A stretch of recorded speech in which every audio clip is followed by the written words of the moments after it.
ফারিস্তা বেগম বলছেন, আপনার অভিনয় জগতে অনুপ্রেরণা কে? অনেক মানুষ, একজন দুজনের নাম আমি বলতে পারবো না। শাহরুখ খানের কথা যদি বলতে হয়, তার কাজ দেখে দেখে আমি কিছু কিছু রোমান্টিক কিছু শেখার চেষ্টা করি।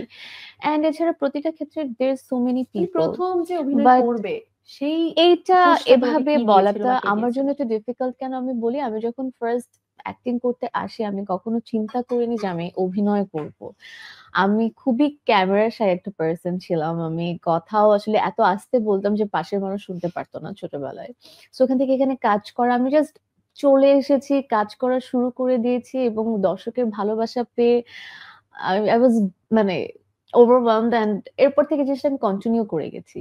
সো প্রথম দিকে আসলে এরকম অনুপ্রেরণা কেউই ছিল না, বাট আস্তে আস্তে আস্তে আস্তে ইয়া অনেক মানে অনেকে অনেকেই অনেক আছে। কিছু হ্যাঁ। ধীরে ধীরে হয়েছে। হুম। ওকে, পরের প্রশ্নটা করছেন অরিত্র আকাশ। বলছেন, ক্যারিয়ারের বাইরে কোনো অদ্ভুত স্বপ্ন আছে যা সাধারণত মানুষ জানে না?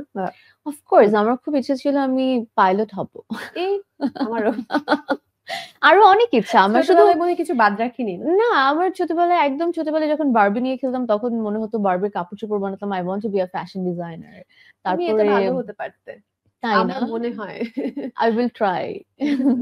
বিকজ তোমার ফ্যাশন স্টেটমেন্ট অলওয়েজলি সবাই খুব পছন্দ করে। Thank you me so too. Much. You are very fashionable এবং তোমার চয়েস সবসময় খুব ভালো। সো ফ্যাশন ডিজাইনার হতে আমি চেয়েছিলে। সুন্দর কাপড় চোপড় পরতে, ট্রেন্ডের সাথে থাকতে এন্ড ট্রেন্ডি স্টাফ ট্রাই করতে খুবই ভালো লাগে। আমার কাছে মনে হয় সুন্দর কাপড় চোপড় পরলে ভালোই লাগে, মনটাও ভালো থাকে। সো তো ইয়া, আর ছোটবেলায় এটা ছিল, পাইলট হওয়ার ইচ্ছা ছিল।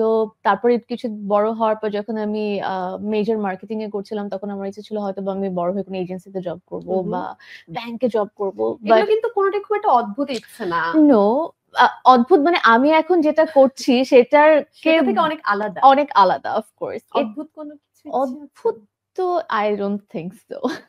সাফা খুব একটা অদ্ভুত আমার খুব না। আমি খুবই সিম্পল এন্ড স্ট্রেট, এত অদ্ভুত পাগলামি এগুলো আমি করি না, না। No, no, no. অলরাইট, মেনে নিলাম। আরেকটা প্রশ্ন করেছেন হুম। মোহাম্মদ সামায়ুন কবির। হুম। তিনি বলছেন, সিনেমা করার ইচ্ছে আছে কিনা, থাকলেও কার সঙ্গে প্রথম সিনেমা করতে চান? সাফা অলরেডি আমাকে উত্তরটা তুমি দিয়েছো যে প্রথম সিনেমা করার মতো স্ক্রিপ্ট এখনো তোমার কাছে হয়তো আসেনি। ধরো আসলো, বা কিরকম তুমি করতে চাও, কার সাথে প্রথম সিনেমা করতে চাও? আমার লিস্টটা অনেক বড়, এন্ড সিনেমা যে করতে চাই এটা আই থিংক আমি আমার অনেক ইন্টারভিউর মাধ্যমে অসংখ্যবার এটা আমি হ্যাঁ, হ্যাঁ।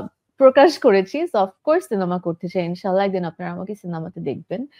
সেটা কবে সেটা আমি বলতে পারছি না, বাট ইনশাল্লাহ একদিন। কার সাথে প্রথম সিনেমা করতে চাও? এইটা আমি বলতে চাই না, because there is so many, এটা বলে না একটা আনফেয়ার হয়ে যাবে, because there is so many directors in মানে আমাদের বাংলা ইন্ডাস্ট্রিতে যাদের সাথে নায়ক আমি কার কাজ সাথে করতে চাই। করতে চাও? নায়ক চাই না, আমি একাই সিনেমা